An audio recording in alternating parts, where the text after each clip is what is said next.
ये किताब जिसे संसद में राहुल गांधी लहरा रहे हैं, ऐसा क्या है इस किताब में जो सरकार को परेशान कर रही है? क्या ये किताब सच में इतना खतरनाक है? और अगर नहीं है तो आज तक इसे रिलीज क्यों नहीं किया गया है? जिस किताब को लेकर संसद में पूरे दिन हंगामा होता रहा, जिस किताब को पक्ष द्वारा विपक्ष को पढ़ने नहीं दिया गया, आखिर ऐसा क्या है उस किताब में? खैर, रिलीज से मुझे याद आया, एक जवाहरलाल नेहरू के पीए थे मथाई साहब, उन्होंने एक किताब लिखी थी रेमिसेंस ऑफ द नेहरू एज। उस किताब को भी कांग्रेस द्वारा कभी रिलीज नहीं की गई। एक किताब है सीज फायर, ये 1962 के युद्ध पर लिखी गई है और उस किताब को भी कांग्रेस ने आज तक कभी रिलीज नहीं किया। ये मैंने इसलिए बताया कि आपको ये क्लियर हो सके कि कोई भी दूध का धुला नहीं है। अब हम आते हैं इस किताब पर।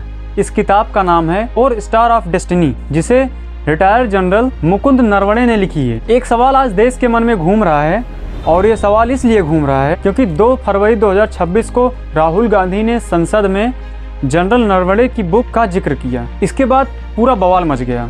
राहुल गांधी ये दावा कर रहे थे कि इस बुक में ऐसा कुछ है जो सरकार की नाकामियों को बताता है और सरकार इसे अनवेरिफाइड और सेना की गरिमा पर चोट बता रही है। हालात ये बने, हंगामा इतना जोर उठा कि 14 मिनट के अंदर ही संसद की कार्रवाई रोकनी पड़ी। अब लोगों के मन में सवाल ये है कि आखिर इस किताब में है क्या? क्यों इसने पॉलिटिक्स में आग लगा रखी है? चलिए समझते हैं। देखिए, ये किताब जो ex army chief general Naravane के 40 साल के करियर के बारे में है। वैसे तो ये किताब 2024 के शुरुआत में ही छपने वाली थी, ऑनलाइन बुकिंग भी हो चुकी थी, लेकिन रक्षा मंत्रालय से मंजूरी न मिलने के कारण ये किताब रिलीज नहीं हुई। जनरल नरवणे ने खुद एक इंटरव्यू में कहा था कि हमारा काम था किताब लिखना, अब आगे का काम है पब्लिशर का।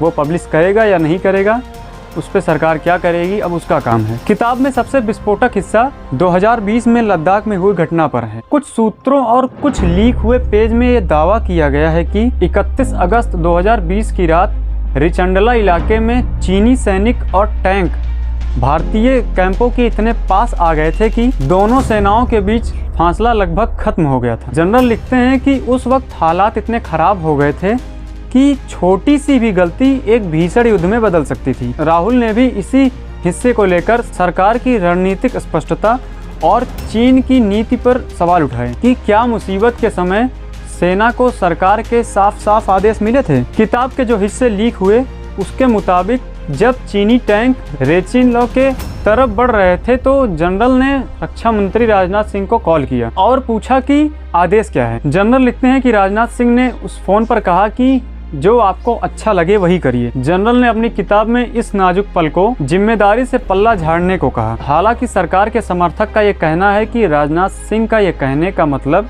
सेना को खुली छूट देना था। अब भारतीय सैन्य इतिहास में ये पहली बार हो रहा है कि कोई पूर्व आर्मी चीफ अपने ही सरकार के खिलाफ राजनीतिक फैसलों पर इतने तीखे और बेबाक सवाल पूछ रहा है। संसद के अंदर जैसे ही राहुल गांधी ने इस मैगजीन को उठाया, वैसे ही पक्ष ने इसका विरोध करना शुरू कर दिया। स्पीकर ओम बिरला ने नियम का हवाला देकर राहुल को बोलने से ही रोक दिया, क्योंकि नियम ये कहता है कि संसद के पटल पर कोई भी ऐसी किताब या कोई भी ऐसी सामग्री नहीं रखी जा सकती जो सरकार द्वारा प्रमाणित न हो। लोकतंत्र का यह नियम इसलिए भी जरूरी है ताकि संसद का रिकॉर्ड अफवाहों का ढेर न बन जाए। साथ ही भारत में ऑफिशियल सीक्रेट एक्ट के तहत किसी भी पूर्व आर्मी चीफ को ऐसी बातें करने से पहले सरकार की अनुमति लेनी होती है। किताब का दूसरा बड़ा हिस्सा अग्निपथ योजना पर है। जनरल नरवणे ने अपनी किताब में इस योजना के अचानक आने को आसमान से गिरा हुआ वज्र के समान परिभाषित किया है। मतलब सेना द्वारा जितनी सलाह ली जानी थी